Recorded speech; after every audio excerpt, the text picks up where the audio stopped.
les lignes de la vie publique, de la vie publique.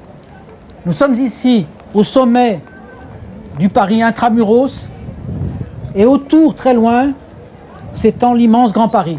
D'un côté, des siècles de constitution et au-delà, une ville qui s'est organisée et modernisée en 50 ans. Qu'est-ce qu'on voit tout de suite dans celui-là?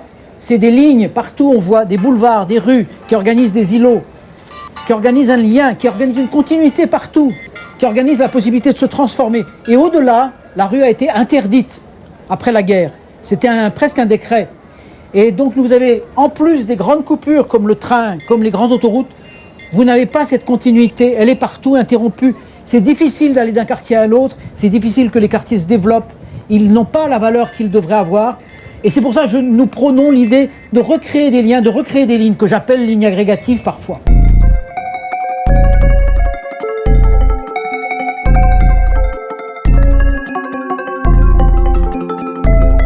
Nous sommes ici dans le parc Jean Moulin, c'est un très beau lieu dans le Grand Paris. On voit Paris derrière moi et c'est un lieu où s'imaginer une grande traversée verte, un lieu de perméabilité, de connectivité, un espace public à l'échelle du Grand Paris dans lequel revoir les relations centre-périphérie et repenser finalement ce Grand Paris comme un lieu perméable, connecté et pour tous.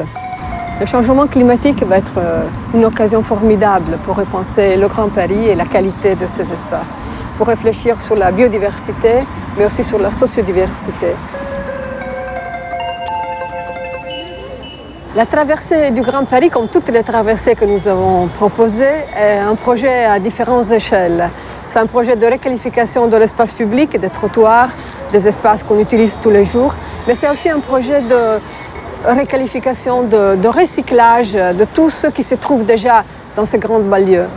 C'est l'idée que la banlieue ne va plus exister dans le futur parce que finalement ce sera une vraie métropole, une métropole horizontale.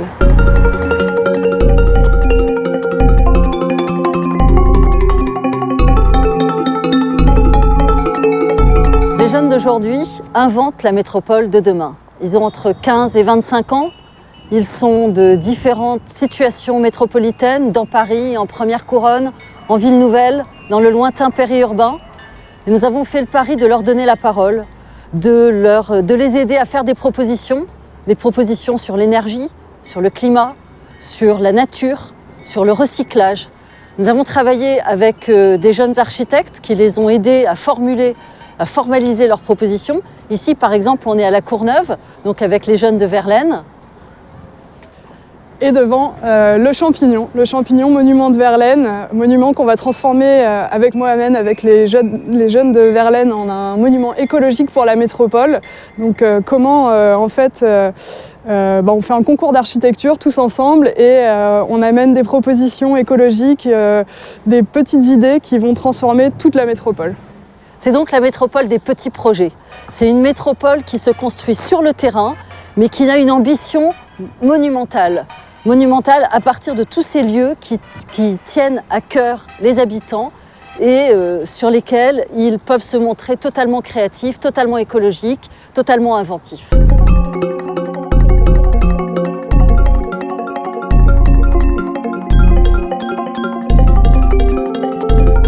Ce que caractérise la totalité des territoires des grandes métropoles, c'est qu'ils soient concentrés d'injustice sociale et de pollution. Donc agir sur ces deux thèmes est primordial à l'époque, à la veille de la grande conférence internationale sur le climat.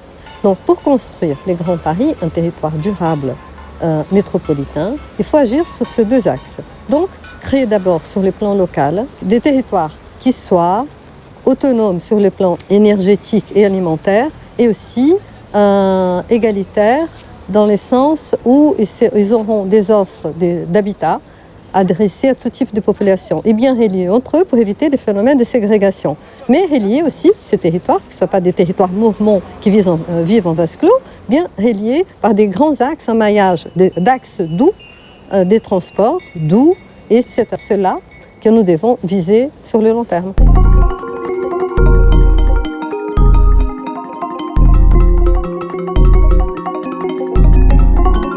Le défi de la métropole contemporaine, c'est l'inclusion. Depuis 20 ans, et le rythme s'accélère, les territoires d'Île-de-France ne cessent de se séparer et d'être distendus socialement et économiquement.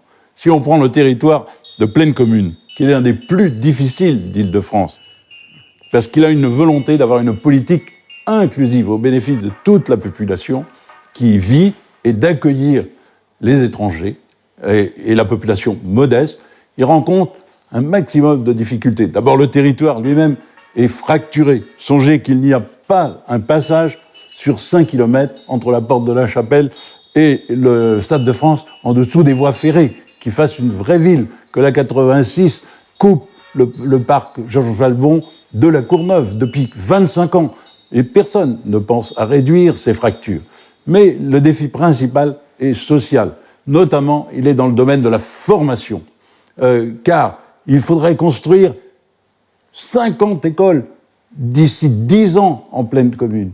Il faudrait avoir des gymnases, il faudrait encore beaucoup plus d'équipements et d'attention pour enraciner les déracinés. S'il n'y a pas de péréquation, ça n'est pas possible pour ces territoires qui ont la volonté de remplir une fonction métropolitaine, celle de l'enracinement des déracinés.